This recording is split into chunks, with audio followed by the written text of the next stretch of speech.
The digital ID provides government the ability to track, analyze, predict, and control a person's private activities. It is the antithesis of individual freedom and will not require an implantable chip, as many have feared for decades.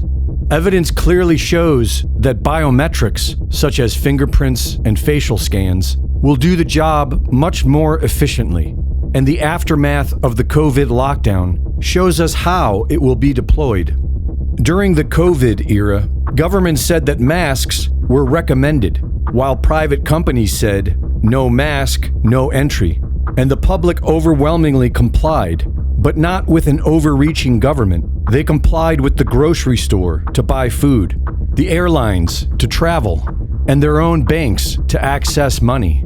Looking back, it is quite clear the COVID lockdowns provided an opportunity to beta test digital ID compliance through private company mandates and helped normalize the use of QR scans and facial pics for entry into private businesses.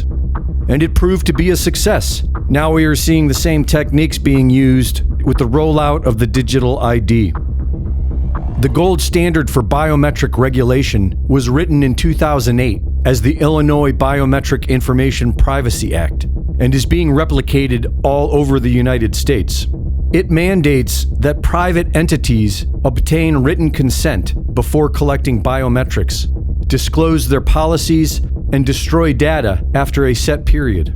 And most importantly, it exempts government entities entirely, allowing state and federal government to collect and utilize biometric data while passing the liability to private corporations. These laws have been met with over 1,000 class action lawsuits since 2015, which resulted in the standardization of consent prompts in apps and services, such as Affirm's biometric consent, which now states, by clicking accept or proceeding, you consent to collection of biometric data.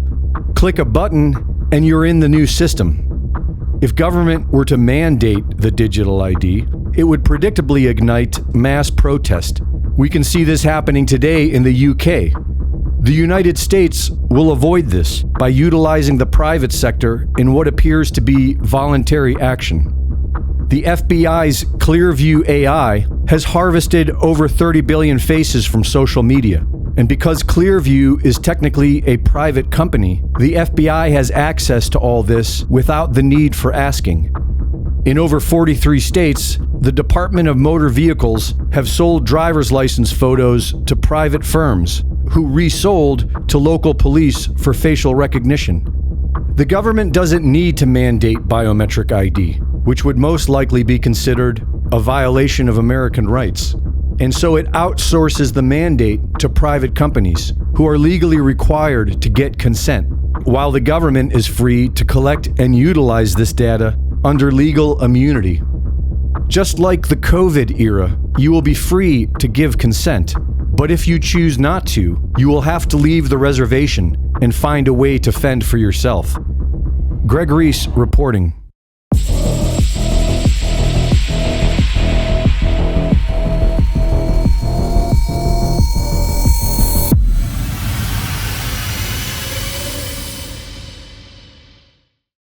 The Reese Report is now fully funded by my Substack subscribers.